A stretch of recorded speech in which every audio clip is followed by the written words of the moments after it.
The Centaur of the North, the epic life of Pancho Villa, the spark in the dust. The sun hung low over the hacienda, bleeding copper light across fields that had drunk the sweat of generations. In those fields, a 16-year-old boy named Doroteo Arango bent his back to the earth, his hands rough as tree bark from years of labor that began before memory. The Rancho de la Coyotada stretched endlessly in every direction, a kingdom of dust and toil, where men like his father had lived and died as shadows, their names forgotten before their bodies turned cold. September 22, 1894. A date that would echo through history, though no one knew it yet. Doroteo had learned early that the world was divided into two kinds of people, those who owned the land and those whose blood watered it. His father, Agustin Arango, had been a sharecropper, a man who planted seeds he would never harvest, who raised cattle that would never graze in his fields. When death finally freed him from the endless cycle of debt, the boy became the man.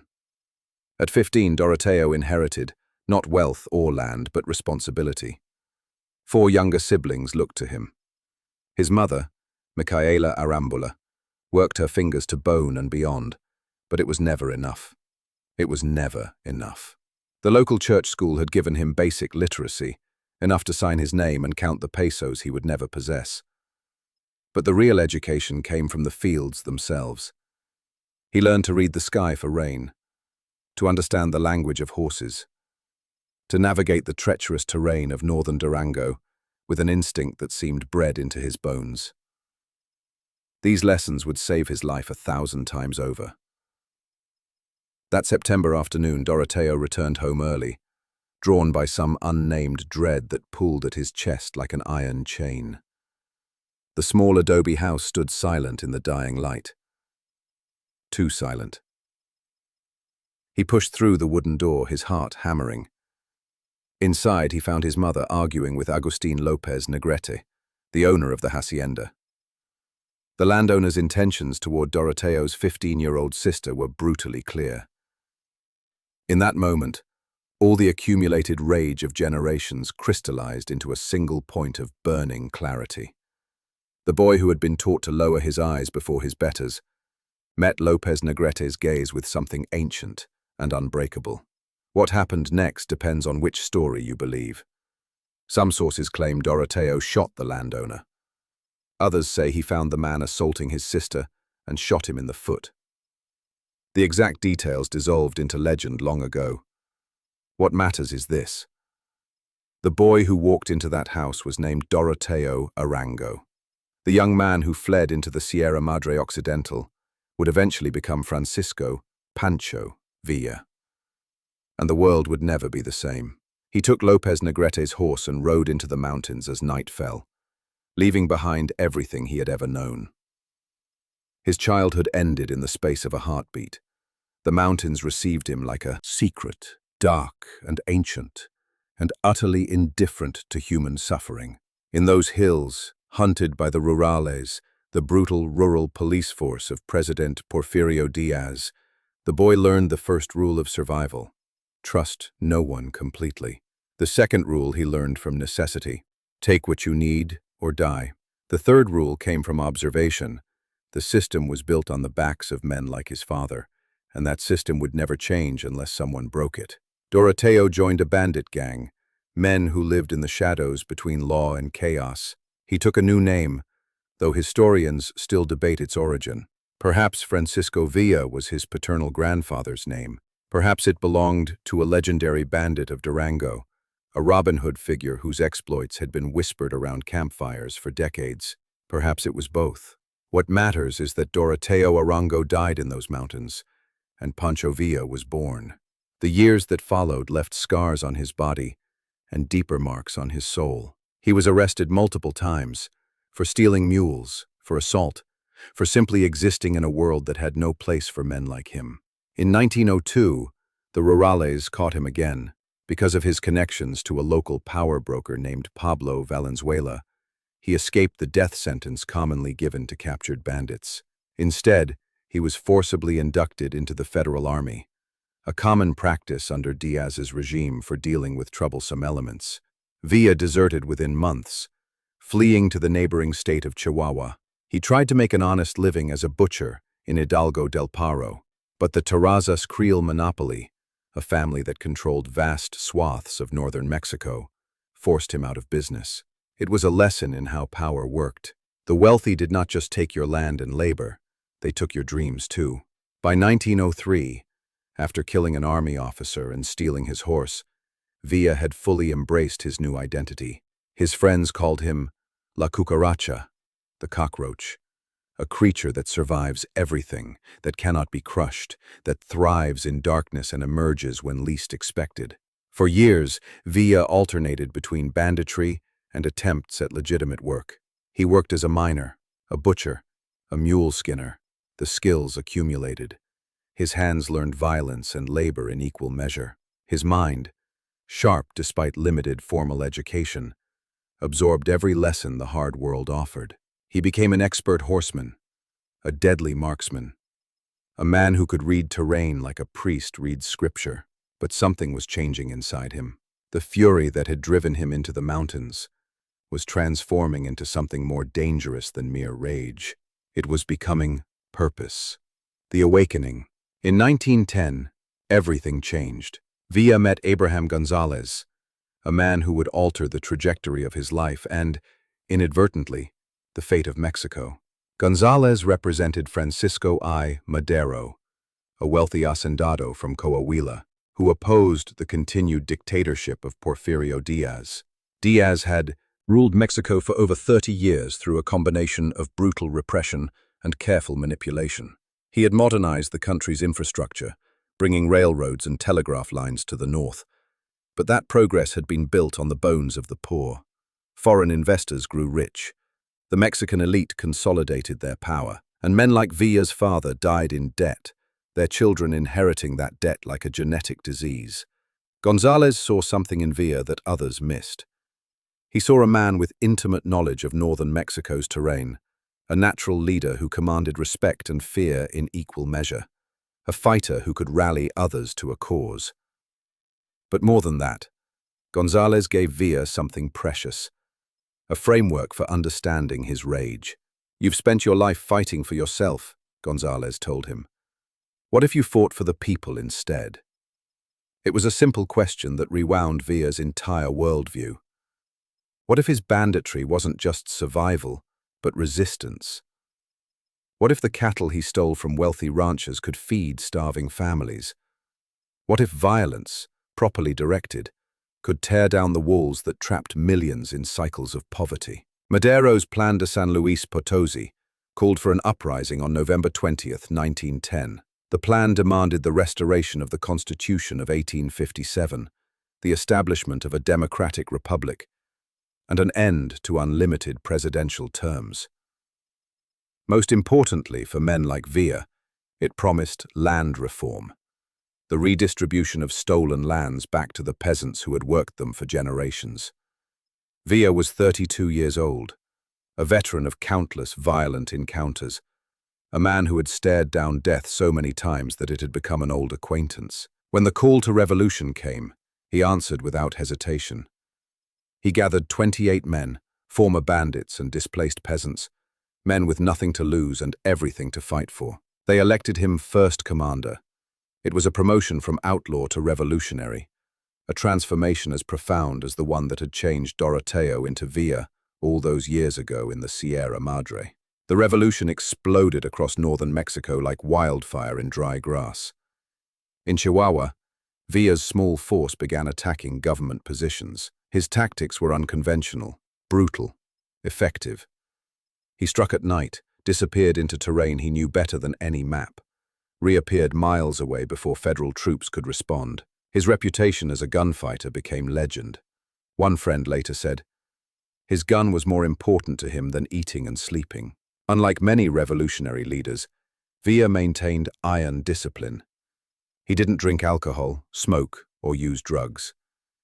His men learned to follow his example or face his legendary fury.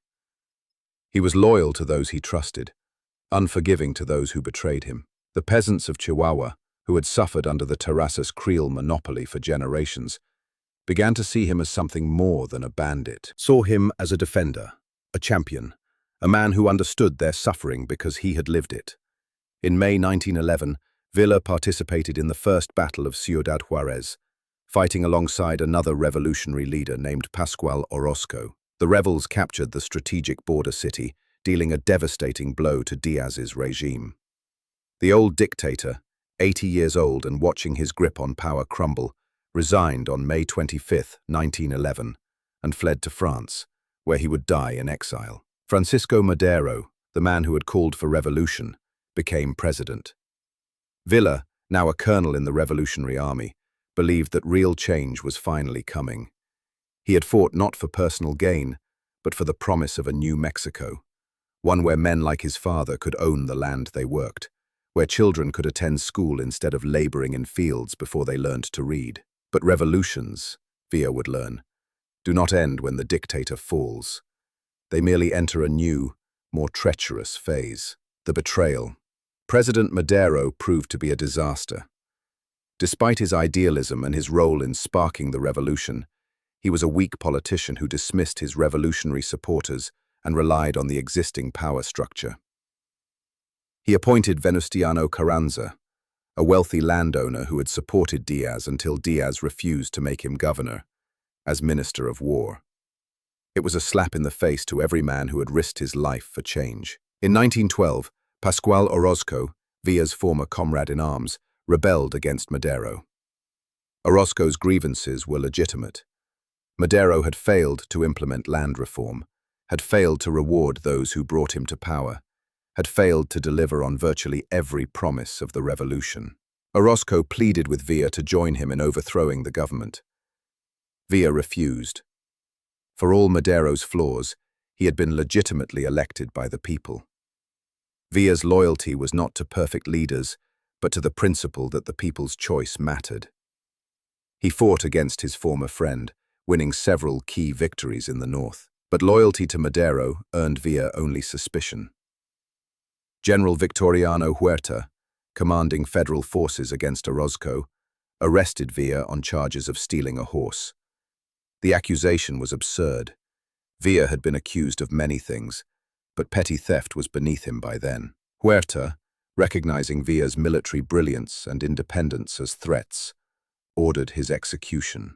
Villa stood before a firing squad in June 1912, staring down gun barrels with the same unflinching gaze he had once given Lopez Negrete. The soldiers raised their rifles. In that eternal moment between life and death, a telegram arrived from President Madero. Stay of execution. Instead of a bullet, Villa received a prison cell. He was transferred to Mexico City, to the Lecumberri prison, where he spent months in confinement. But even imprisonment became education. He met Hildado Magaña, a representative of Emiliano Zapata, the revolutionary leader from southern Mexico. Magaña told Villa about Zapata's Plan de Ayala, which called for radical land reform throughout Mexico. Villa learned about governance, about the constitutional frameworks that could make reform permanent rather than temporary. He also learned about betrayal. While in prison, Villa discovered that members of Madero's own circle, including his nephew and the U.S. ambassador Henry Lane Wilson, were plotting a coup. Villa's warnings went unheeded. On Christmas Day, 1912, with the help of a loyal court clerk, Villa escaped from prison. He fled north, crossing into the United States through Arizona on January 2, 1913. From El Paso, Texas, he watched the storm clouds gather over Mexico. On February 18, 1913, General Victoriano Huerta launched his coup during what became known as the 10 Tragic Days, La Decena Tragica. President Madero and Vice President José María Pino Suárez were arrested. 4 days later, both men were taken from the National Palace and shot in cold blood while attempting to escape. The news reached Villa in El Paso like a physical blow. Madero, for all his failures, had been the man who legitimized Villa's transformation from bandit to revolutionary. His assassination was not just a political act.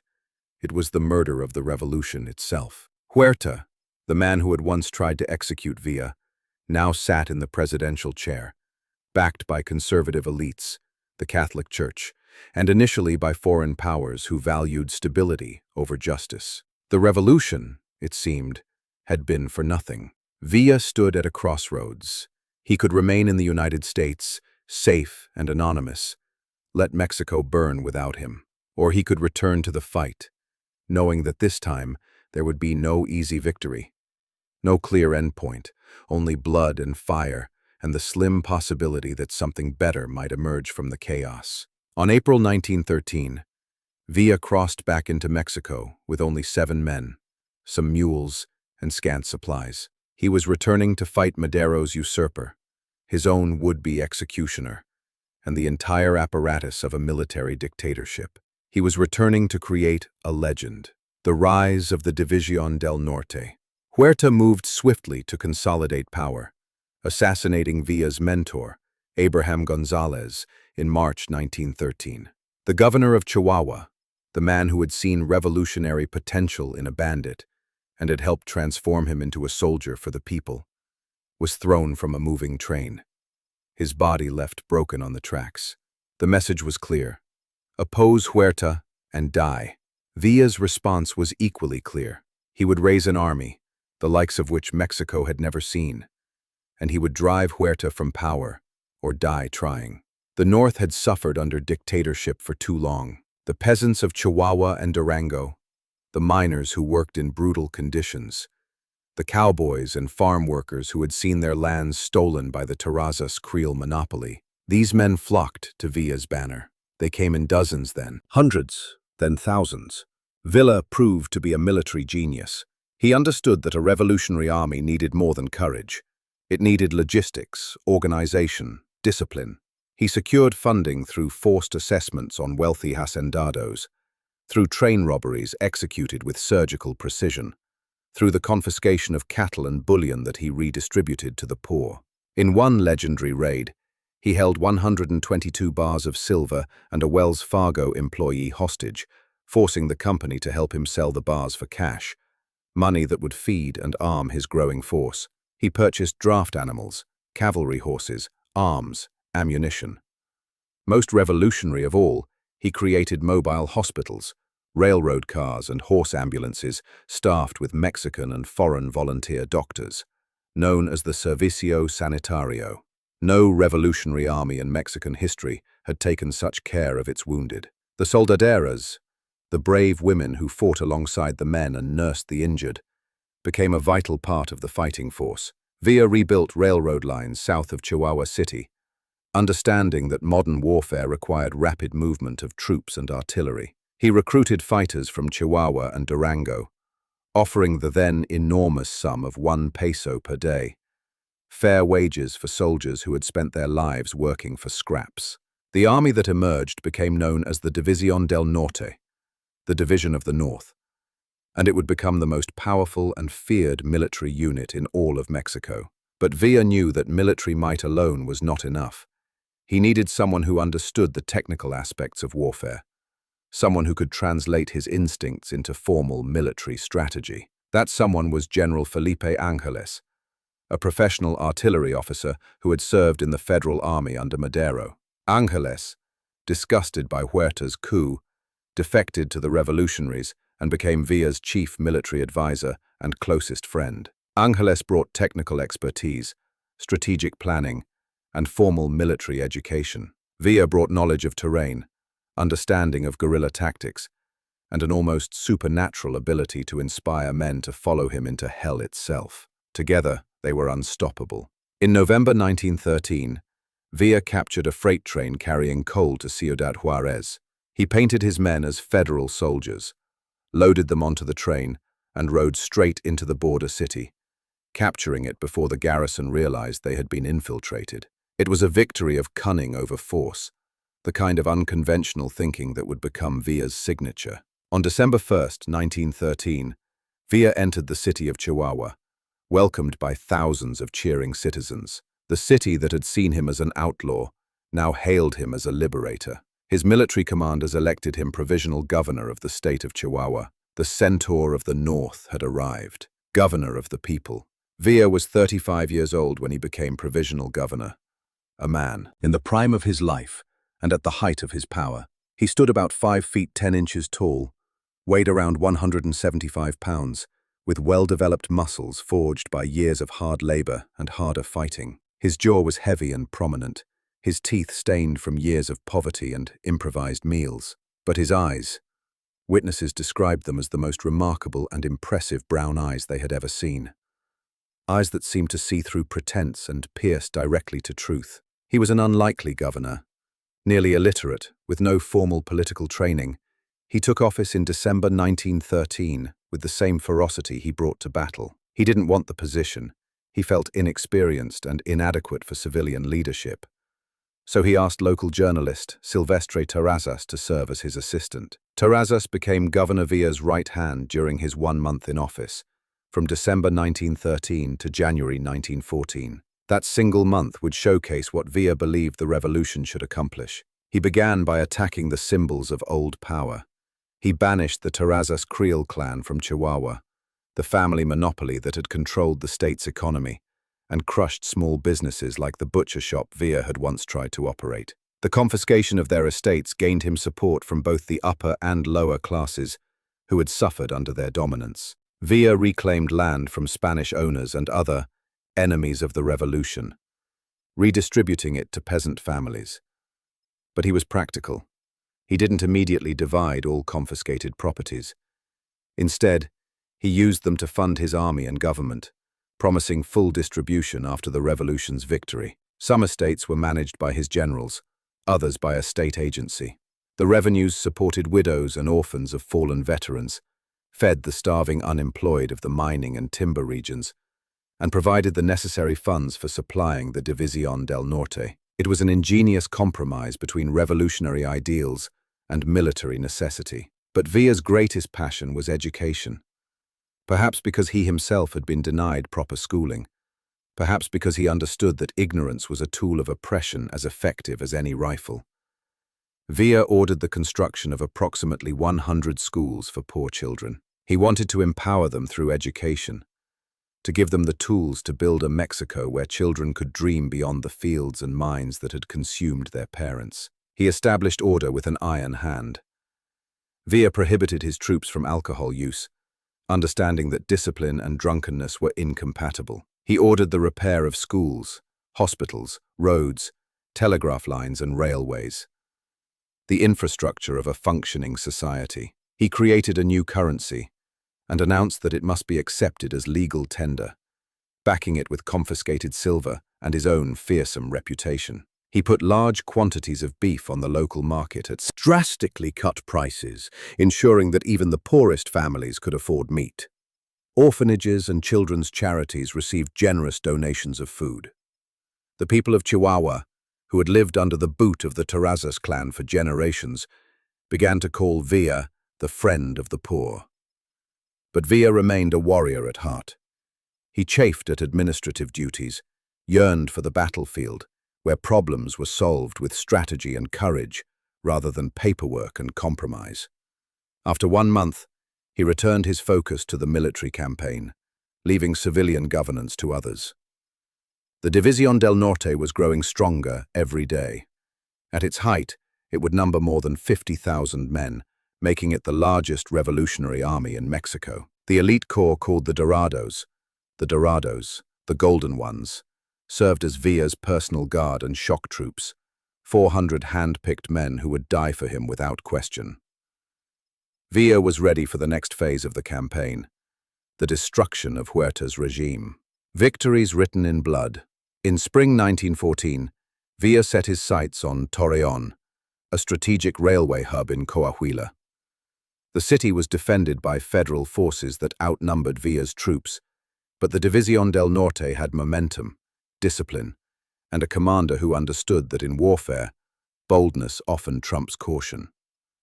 The attack began in April, a relentless assault that combined Villa's cavalry charges with Ángeles's expert artillery bombardment. The fighting was brutal, hand-to-hand combat in streets running red with blood. Federal commanders withdrew 4,000 troops and replaced them with 6,000 fresh soldiers. But Villa's men fought night and day, their night attacks becoming legendary. The federal troops, exhausted and terrified by the relentless pressure, began to crumble.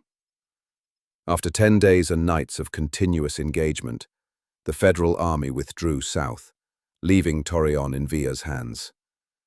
It was a triumph of endurance and tactical brilliance, cementing Villa's reputation as a military genius. But the greatest victory was yet to come.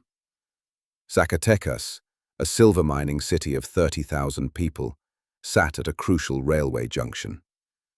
Any advance on Mexico City from the north had to pass through Zacatecas. General Rubio Navarrete, commanding the federal defense, fortified the mountains surrounding the city: La Bufa, El Grillo, Loreto, La Sierpe, placing his best troops and artillery batteries on the high ground. Venustiano Carranza, who had emerged as the nominal leader of the constitutionalist forces opposing Huerta, ordered Villa to hold back.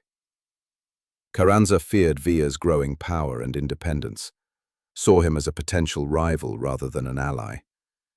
He ordered that 5,000 of Villa's troops be placed under the command of Panfilo Natera for an attack on Zacatecas.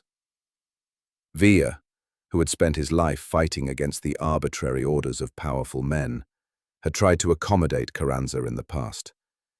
He had even captured Saltillo, a less strategically important city, simply because Carranza demanded it, diverting his forces at enormous cost in time and money.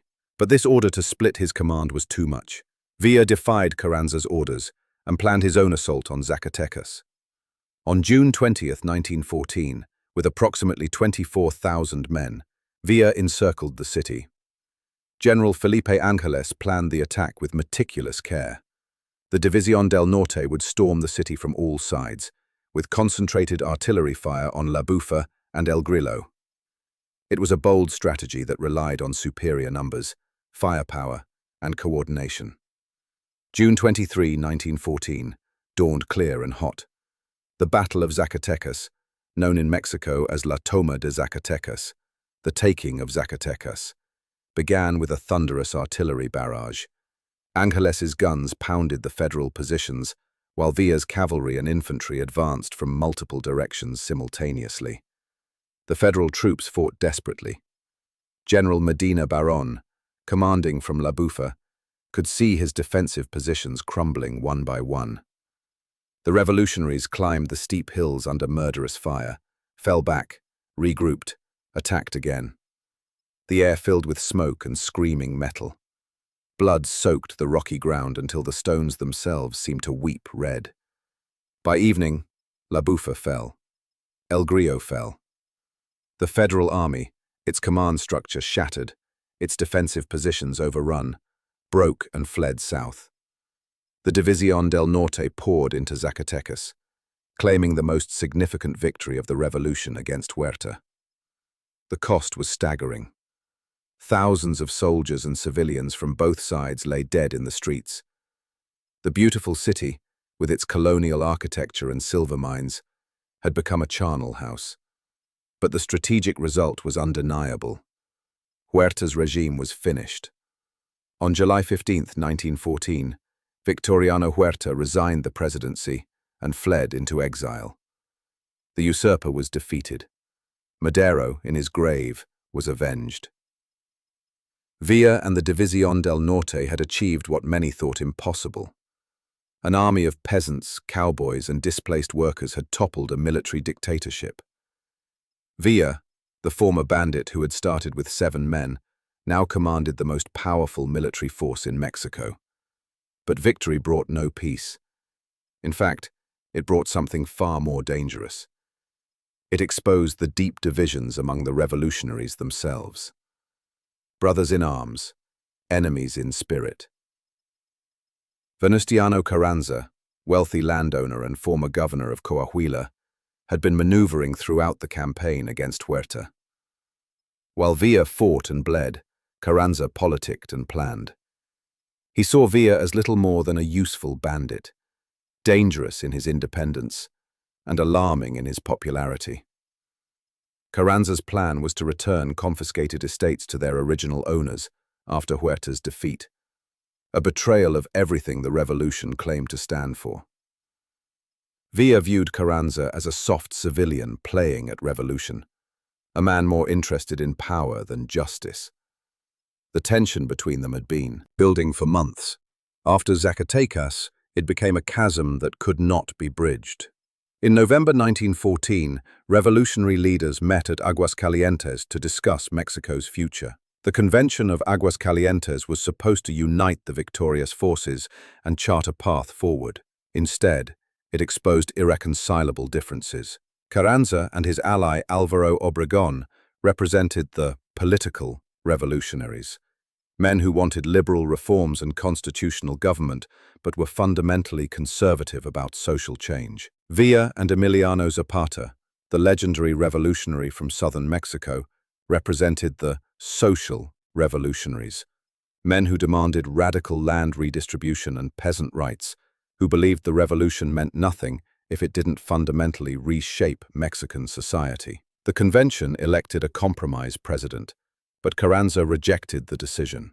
By the end of 1914, the revolutionaries had split into two factions: the constitutionalists under Carranza and Obregón, and the conventionists under Villa and Zapata. On December 4, 1914, Villa and Zapata met face-to-face for the first time in Xochimilco, a small town just outside Mexico City. They were an unlikely pair. Villa, the northern guerrilla who commanded vast cavalry forces and believed in strong central military organization. Zapata, the southern peasant leader who championed regional autonomy and state militias. Villa, broad-shouldered and commanding, accustomed to grand strategies and large-scale battles. Zapata, smaller and more reserved, focused on the intimate struggle for land rights in Morelos. But they shared something essential: a bone-deep understanding of poverty, oppression, and the desperate need for real change. Both men announced that they did not want the presidency after the revolution. They wanted true political, economic, and social reform. They disdained Carranza, whom they saw as more interested in power than helping the people. They agreed that land reform was paramount, though they differed on implementation. Zapata insisted that his Plan de Ayala, calling for immediate land redistribution, should be the revolutionary agenda. Villa agreed in principle, but thought land reform should be managed at the state level rather than nationally. Zapata believed in regional autonomy and militias loyal to local communities. Villa wanted a strong, centrally coordinated national military, capable of defending the New Mexico against both foreign intervention and internal enemies. They never fully reconciled these differences, and Zapata never joined Villa militarily, maintaining his independence. But on December 6, 1914, the two legendary guerrilla generals led their forces in a joint entry into Mexico City. The División del Norte and Zapata's Ejército Libertador del Sur, the Liberation Army of the South, marched through the capital together while crowds cheered and sobbed and schoolchildren threw flowers, believing the revolution would finally be over. There's a famous photograph from that day. Villa and Zapata sit in the presidential palace, Villa in the presidential chair itself, Zapata beside him holding his trademark sombrero. According to those present, both men took turns sitting in the chair, and both agreed it was too ostentatious and uncomfortable. Neither wanted to be president. They wanted something more difficult. They wanted to transform Mexico itself. But transformation requires more than wanting. It requires power, and power requires defeating those who oppose you. Carranza and Obregón, driven from the capital, began organizing their response. The revolution had entered its bloodiest phase. Mexican fighting Mexican. Revolutionary army against revolutionary army, with the fate of the nation hanging in the balance. Villa controlled the north. Zapata controlled the south.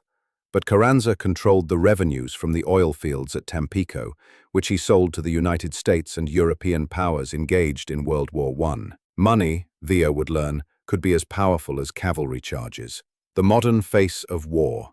By early 1915, Villa commanded an army of approximately 50,000 men at the División del Norte's peak. They were battle-hardened veterans, the finest cavalry force in the Americas, men who had followed him from victory to victory and believed he could not be defeated. Álvaro Obregón, Carranza's most capable general, knew he could not match Villa's cavalry in open battle. So Obregón studied the war raging in Europe, where millions were dying in trenches, where cavalry charges broke against machine guns and barbed wire like waves against cliffs. He understood that warfare itself was changing, that the tactics that had brought Villa victory after victory were becoming obsolete. In April 1915, Obregón chose his ground carefully. Celaya, in the Bajío region of central Mexico, surrounded by irrigation trenches perfect for defensive positions. He prepared his defenses with modern precision: trenches, barbed wire entanglements, machine gun nests, hidden cavalry reserves. He lured Villa to where his forces were waiting. Villa, characteristically aggressive and confident after so many victories, did minimal reconnaissance. He saw Obregón's positions but believed that the División del Norte's cavalry, which had smashed through every obstacle it had faced, would prevail through sheer audacity. On April 6, 1915, Villa looked out from Salamanca towards Celaya and made his prediction. "Muchachos, before it gets dark, we'll burst into Celaya in blood and fire." The División del Norte advanced. 25,000 men, the largest cavalry force in Mexican history, charged toward Obregón's positions. The earth shook with their coming, a tide of men and horses that seemed unstoppable. Then they hit the irrigation trenches. The cavalry's momentum vanished as horses stumbled into water-filled ditches. Men dismounted, struggled forward on foot. The machine guns opened up, a mechanical stutter of death that mowed down revolutionaries like wheat before a scythe. The barbed wire caught men and tore them, slowed them, turned them into targets. Villa's forces charged again, and again, and again. Legend says they charged 40 times and were repelled all but once. Each charge left more bodies in the mud, more horses screaming with shattered legs, more blood staining the irrigation ditches. Obregón pulled his forces back, playing a false retreat. Villa's exhausted troops, thinking they had finally broken through, pursued, only to be hit by Obregón's reserves. The hidden cavalry attacked from the flanks.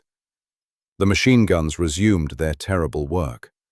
By the end of the first battle of Celaya, Villa had lost approximately 1,800 men killed, 500 captured, and more than 3,000 wounded. It was the División del Norte's first defeat. Villa, his dorados fighting a desperate rearguard action, managed to organize a retreat, saving his artillery and wounded, but the damage went deeper than casualties. The aura of invincibility had shattered. Obregón wanted to pursue and destroy Villa completely, but his own forces had suffered heavily. 557 men killed, 365 wounded, including 2 infantry battalion commanders. He needed time to regroup. Villa, refusing to accept defeat, regrouped and attacked Celaya again a week later. This time, Obregón was even better prepared. The second battle was a massacre. Villa lost more than 9,000 men and most of his ammunition. The División del Norte, which had once numbered 50,000 strong, was reduced to a fraction of its former strength. Obregón lost his right arm defending against Villa's attack, but won the battles that decided the revolution. The modern tactics of World War I, defensive positions, machine guns, artillery, wire obstacles, had defeated the last great cavalry army of the Americas. Villa tried to regroup for one final offensive. In November 1915, he led his remaining forces across the Chihuahua Desert to attack Agua Prieta, a garrison on the border. But Carranza had been allowed by the United States to transport reinforcements through American territory by rail. Villa arrived with a few thousand demoralized, tired, defeated men to find 3,000 fresh Carrancista troops waiting. The División del Norte was finished as a major military force. What broke Villa wasn't just military defeat. It was betrayal. On October 19, 1915, the United States officially recognized Venustiano Carranza's government as the legitimate authority in Mexico. President Woodrow Wilson, who had once called Villa a sort of Robin Hood, had abandoned him for the politician he had always despised. Some sources suggest Wilson allowed Carranza's troops to use U.S. railroads to reach Celaya, directly contributing to Villa's defeat. Whether true or not, Villa believed it. The United States, which had seemed to support his cause, had chosen Carranza, the man who would return stolen lands to wealthy hacendados, who represented everything Villa had fought against.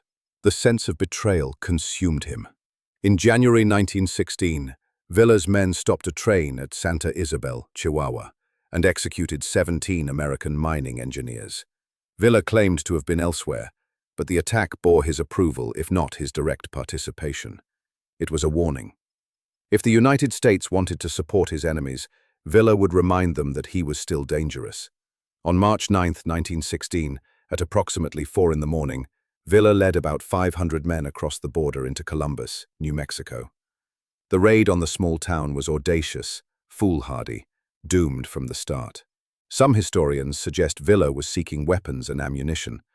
Others claim a merchant in Columbus had cheated him on an arms deal, promising weapons for gold and then refusing delivery.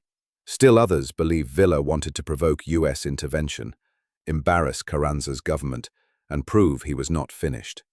The attack began in darkness. Villa's forces swept through the town and Camp Furlong, the U.S. Army post, catching the 13th Cavalry Regiment largely by surprise. Buildings burned. Gunfire erupted in the streets.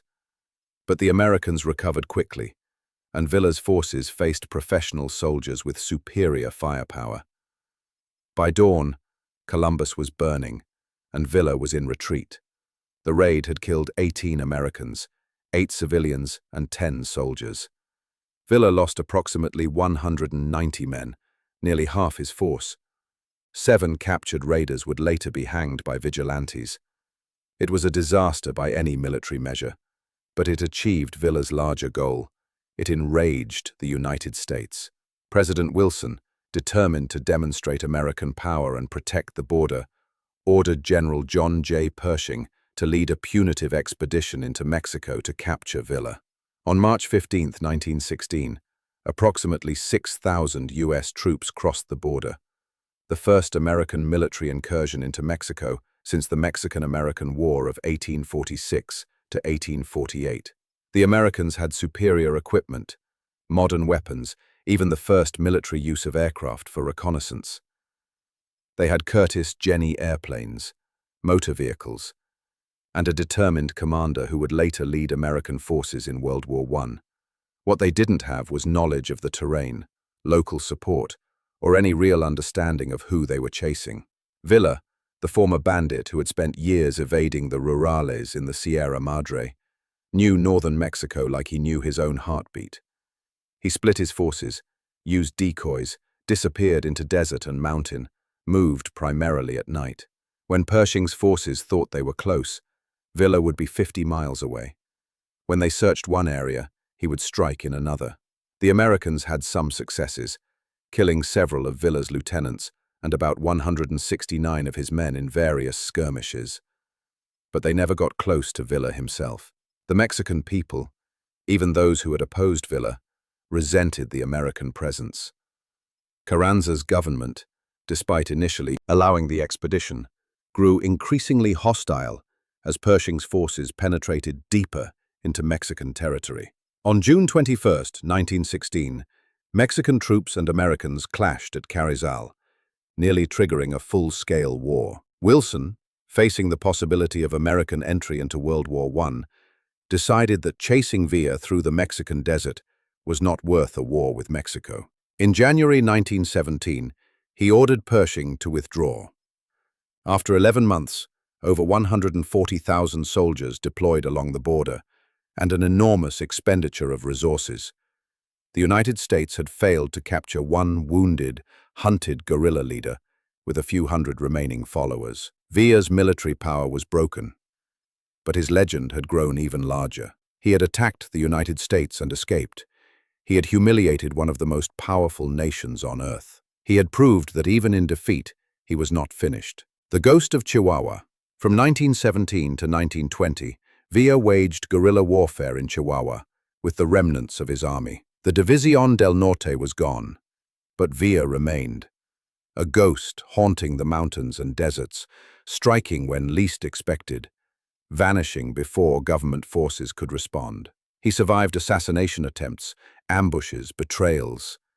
His forces, reduced to a few hundred loyal men, lived on captured supplies and local support from peasants who remembered what Villa had once represented. They were no longer trying to win a war, merely to survive and remind the government that Villa still lived. Venustiano Carranza's regime proved as corrupt and inefficient as any that came before. He had promised reforms, then ignored them. He had aligned with the wealthy elite, returned confiscated lands, enriched himself and his supporters. The revolution, it seemed, had changed the faces in power, but not the system itself. In 1920, Carranza's own generals turned against him. On May 21, 1920, while fleeing to Veracruz, Carranza was assassinated by supporters of Álvaro Obregón, the man who had betrayed Villa's trust, who had fought against land reform, who had represented everything Villa despised, died running for his life. The new provisional president, Adolfo de la Huerta, reached out to Villa with an offer. Lay down your arms, retire from the revolution, and we will give you peace. Villa was 42 years old, exhausted from years of fighting, diminished from the titan who had once commanded 50,000 men. His loyal followers were aging, tired, ready for rest. The cause they had fought for, real land reform, justice for the poor, a transformed Mexico, seemed no closer than it had been in 1910. On July 22, 1920, Villa sent a telegram to President de la Huerta, recognizing his government and requesting amnesty. 6 days later, they negotiated the terms. Villa would retire completely from military and political life. In exchange, he would receive a 25,000-acre hacienda in Canutillo, near Parral, Chihuahua, plus pensions for himself and his 200 remaining men. Villa accepted. The Centaur of the North was retiring, the farmer. The hacienda de Canutillo was not a luxurious estate, but a working ranch. Villa threw himself into farming with the same intensity he had once brought to warfare.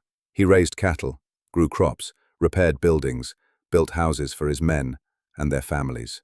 He also built a rural school. Despite, or perhaps because of, his own limited literacy, Villa remained convinced that education was the key to breaking the cycles of poverty that had trapped generations of Mexicans. Children from the surrounding area attended the school he funded, learning to read and write and calculate, acquiring the tools Villa had been denied. He lived at Canutillo with 3 of his wives and their children. Villa's relationships with women throughout his life had been complex and often controversial. He had married multiple women without divorcing previous wives, maintained various relationships, fathered at least 20 children. Whatever else can be said about Villa, he was a man of enormous appetites and passions, someone who lived without restraint, in love as in war.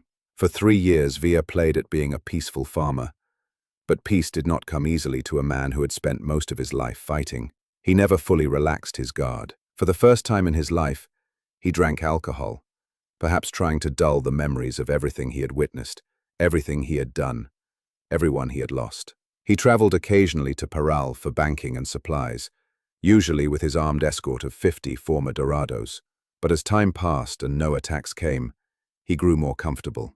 The world seemed to have decided that Villa was finished, no longer a threat, content to live out his days as a farmer. Then 1923 approached, and with it, presidential elections. There were rumors that Villa was considering returning to politics, perhaps supporting a candidate, perhaps even running himself. Álvaro Obregón, now president, could not run for consecutive terms, but planned to retain power through a puppet successor. Obregón had defeated Villa at Celaya. He had watched Villa's legend grow despite that defeat. He knew that Villa's name still carried weight among the peasants and workers of northern Mexico, that the old revolutionary could become a rallying point for opposition. Villa had to die. The last morning, July 20th, 1923, dawned hot and bright over Parral. Villa rose early at Canutillo, preparing for a trip to town. He was going to stand as godfather at a baptism in the nearby village of Rio Florido, then handle some banking business in Parral. His secretary, Miguel Trillo, suggested he leave most of his escort behind to save money. The constant travel with 50 armed men was expensive. Villa, comfortable after 3 years of peace, agreed. He would take only 4 men who could fit in his automobile, a 1919 Dodge touring car he loved to drive himself. Villa sent word ahead to his contact in Parral, Rafael Lara, to have 3 armed escorts ready to meet them on the outskirts of town. It was code.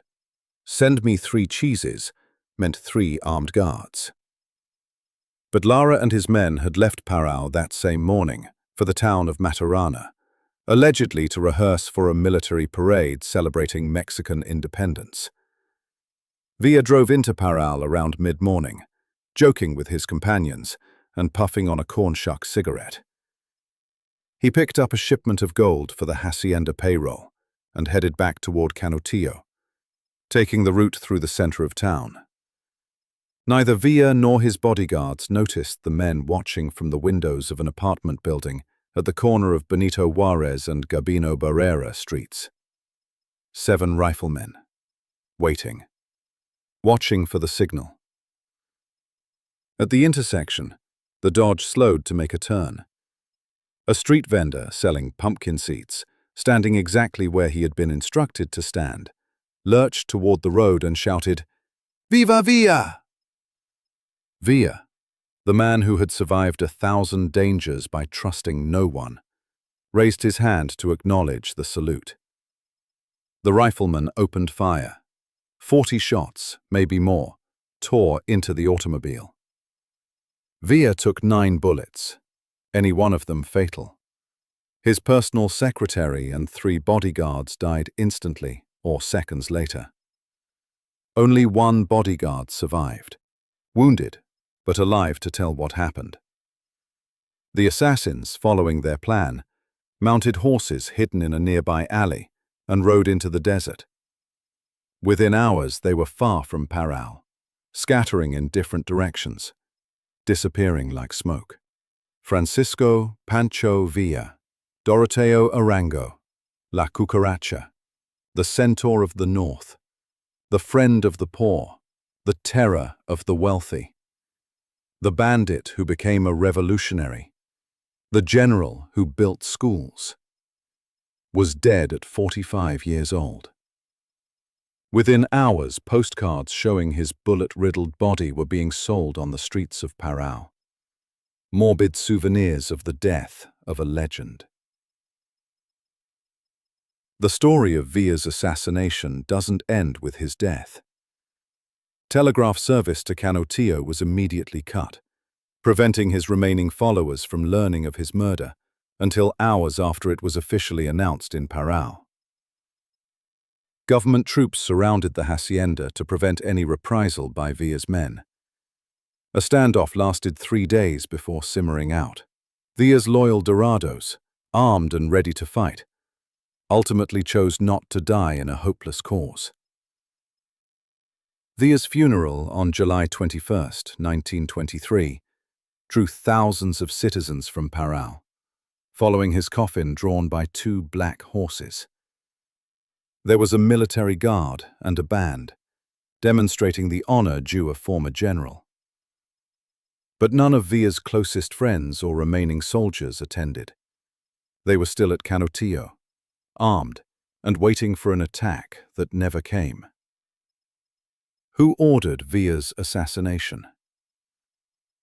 The official story claimed it was Jesus Salas Barraza, a state senator from Durango, who allegedly had personal grievances against Villa. Barraza confessed, was sentenced to 20 years in prison, and served. Approximately 3 months before the governor of Chihuahua released him, he later became a colonel in the Mexican army and received a military pension. The real orchestrators were almost certainly higher up. Most historians believe President Álvaro Obregón ordered the hit, fearing Villa's potential return to politics. Letters later emerged, showing coordination between various officials, including payment to Félix Lara, the commander who conveniently removed his men from Parral on the day of the assassination. But Villa's story didn't end with burial. In 1926, grave robbers broke into his crypt and stole his head. The theft remains one of Mexico's enduring mysteries.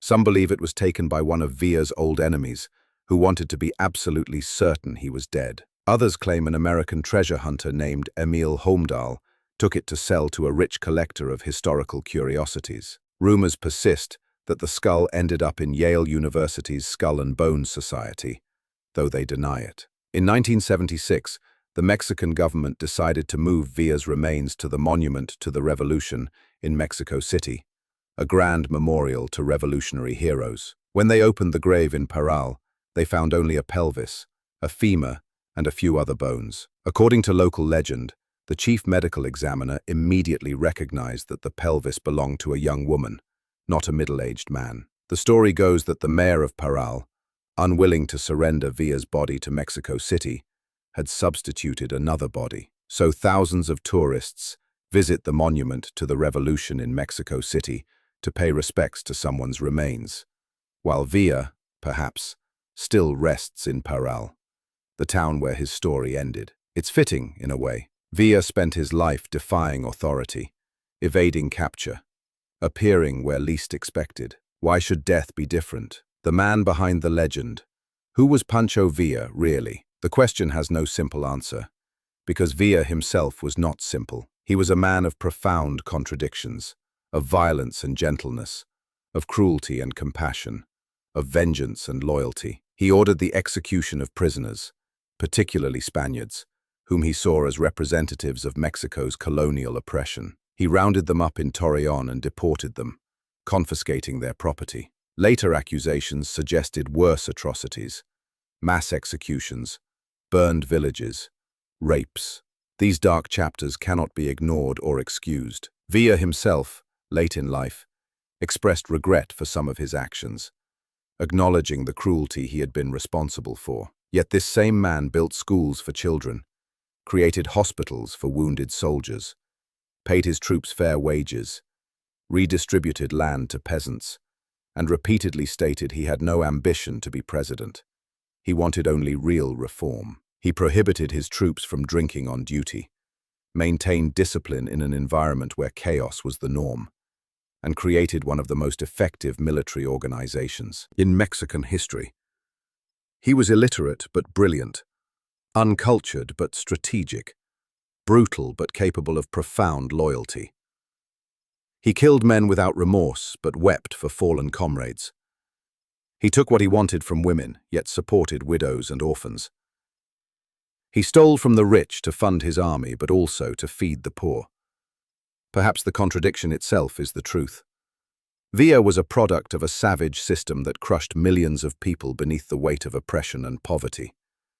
He was shaped by violence and responded with violence. He learned that in Mexico, under Diaz, under Huerta, under Carranza, only force mattered. The law existed to protect the wealthy. Justice was a luxury for those who could afford it. Mercy was weakness. Villa rose from the very bottom of Mexican society to command an army larger than most nations could field. He fought alongside presidents and peasants, intellectuals and illiterates, dreamers and killers. He captured cities, governed states, challenged dictators and Democrats alike. He made the United States send thousands of soldiers to hunt him and then escaped. He survived betrayals, battles, imprisonment, and countless attempts on his life before finally falling to an ambush in a quiet town on a summer morning. His military legacy is clear. He was one of the greatest guerrilla commanders in history, a tactical genius who understood terrain, logistics, and the psychology of warfare. His social legacy is more complex.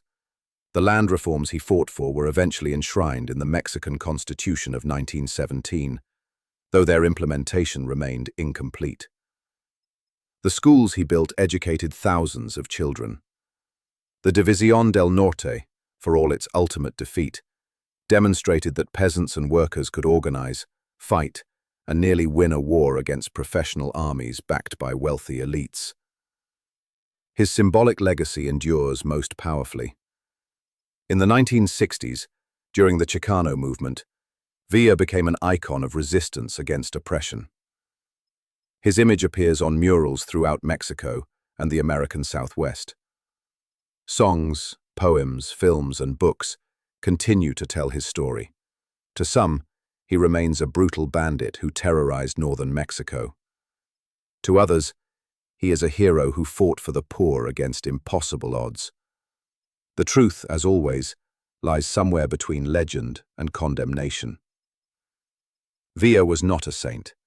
He was not a simple villain either. He was a man who lived in desperate times and responded with desperate measures.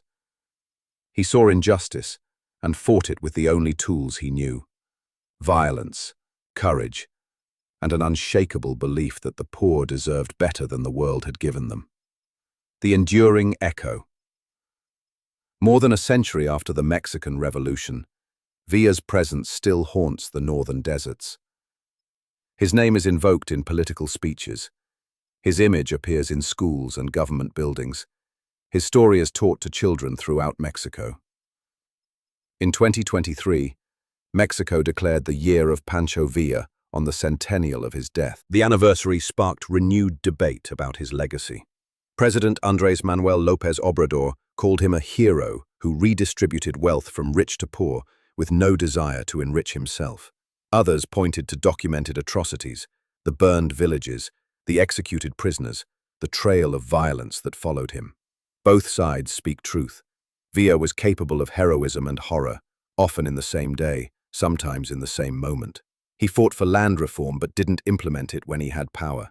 He advocated for education despite being illiterate. He believed in democracy, but ruled through military might.